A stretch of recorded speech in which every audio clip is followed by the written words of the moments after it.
Estamos de retorno aquí en Primera Impresión. Lo decía, en la jornada de ayer se reeligió al señor Andrónico Rodríguez como presidente de la Cámara de Senadores nuevamente, después de un par de gestiones más. El señor Andrónico Rodríguez nuevamente preside la Cámara Alta. Para analizar todo esto estamos con la senadora de Comunidad Ciudadana, la senadora Cecilia Requena, a la cual le agradezco mucho su tiempo con Televisión Universitaria. Senadora, ¿cómo está? Buenos días y bienvenida. Lorena, muy buenos días, un gusto estar con toda su audiencia. ¿Cómo está, senadora? ¿Qué escenario se puede dar ahora de que nuevamente el señor Andrónico Rodríguez preside la Cámara de Senadores? El hecho es que el senador Andrónico Rodríguez tiene una mayoría de votos, incluso dentro del movimiento al socialismo, justamente digamos, superando los problemas de la amarga división que hemos podido ver una vez más desenvolverse delante de nuestros ojos ayer en una sesión, que ha acabado a las 5:30 de la mañana, ¿no? Así que desde el punto de vista institucional de cumplimiento de reglas, es lo que corresponde, aunque la verdad que ha sido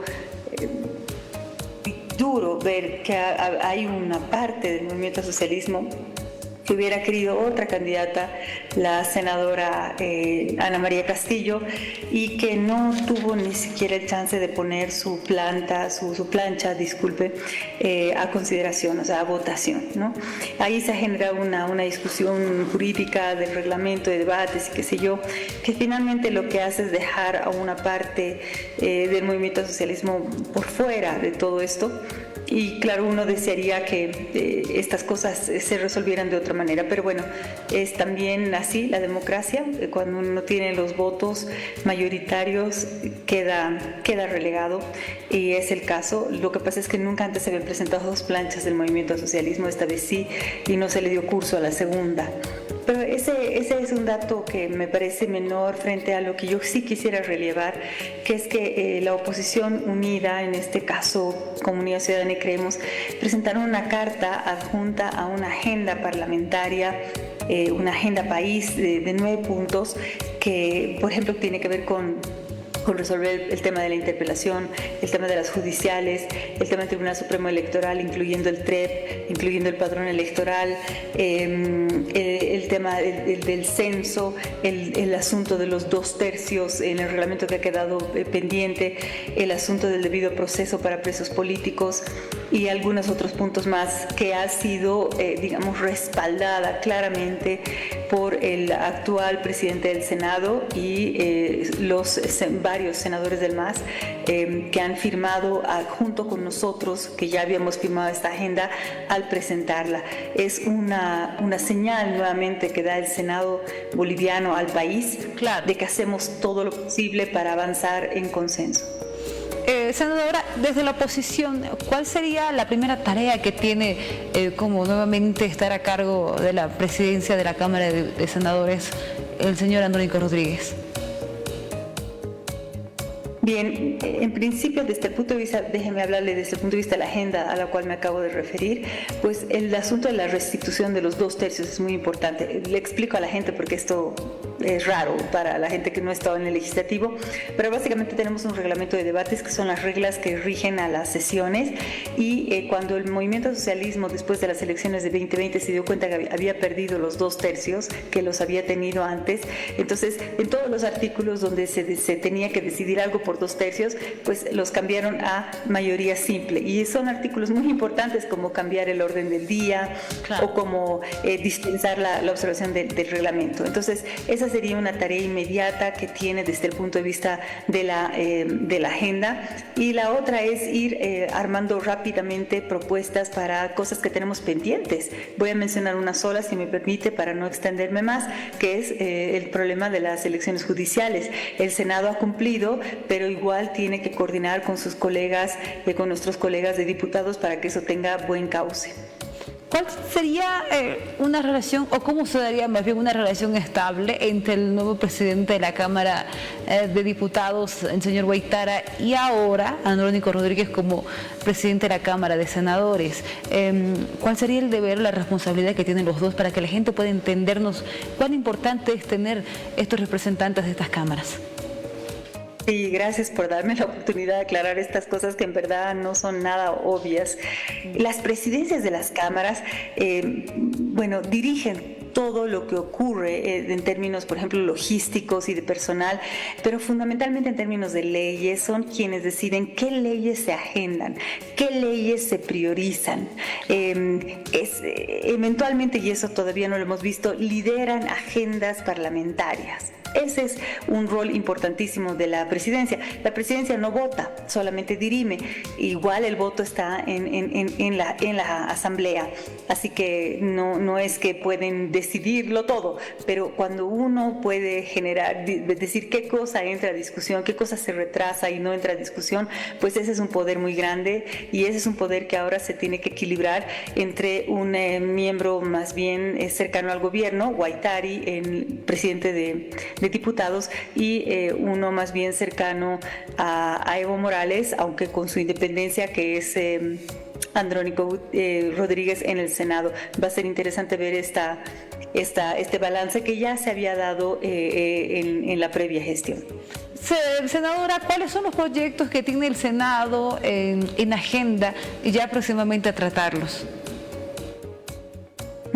Esa es una buena pregunta, porque parte del problema que tenemos es que no hay la suficiente transparencia para, por ejemplo, prever lo que va a ir entrando en las siguientes sesiones. Pero si me permite usted, le tengo que decir que todas estas cosas, como por ejemplo la modificación de las elecciones primarias, el asunto del padrón electoral, el asunto del censo, todas son leyes que, si bien no están en el tubo esperando, deben ser tratadas porque tienen que dar respuesta a los problemas fundamentales del país. A ratos el Senado ha tendido a perderse un poco en la agenda del Ejecutivo, y lo último que ha pasado por nuestras manos, por decirlo de algún modo, ha sido el presupuesto, que lamentablemente se ha aprobado en el Senado, no lamentablemente, sino más bien sacando unas disposiciones adicionales que no tenían nada que ver con el presupuesto, y ha sido devuelto a diputados, y esperábamos que se trate en la asamblea que fue convocada hace poco. Se ha convocado asamblea mañana, que es donde podríamos volver a tratar el presupuesto. Esta, por ejemplo, es una ley muy importante que está pendiente en lo inmediato. Claro, me imagino que sí, por la importancia que tiene este proyecto de ley. Senadora, me permito cambiar de tema, ya a tiempo de hablar también de una de las demandas que tiene que ver con el medio ambiente, el Parque Madidi, de parte de los mineros auríferos, que está movilizándose en este momento, en su segundo día ya. Usted, senadora, presentó en la jornada de ayer una información en relación a este punto dentro del pliego petitorio de los mineros. Sí, el punto número 7 dice: revisión de leyes que promueven o facilitan quemas descontroladas, incendios forestales y otros desequilibrios ecológicos graves. Efectivamente, ahí usted incluye todos los problemas que estamos teniendo, por ejemplo, con no solo la reducción de oferta de agua, sino la contaminación de esa poca agua que tenemos, por ejemplo, para el agua potable.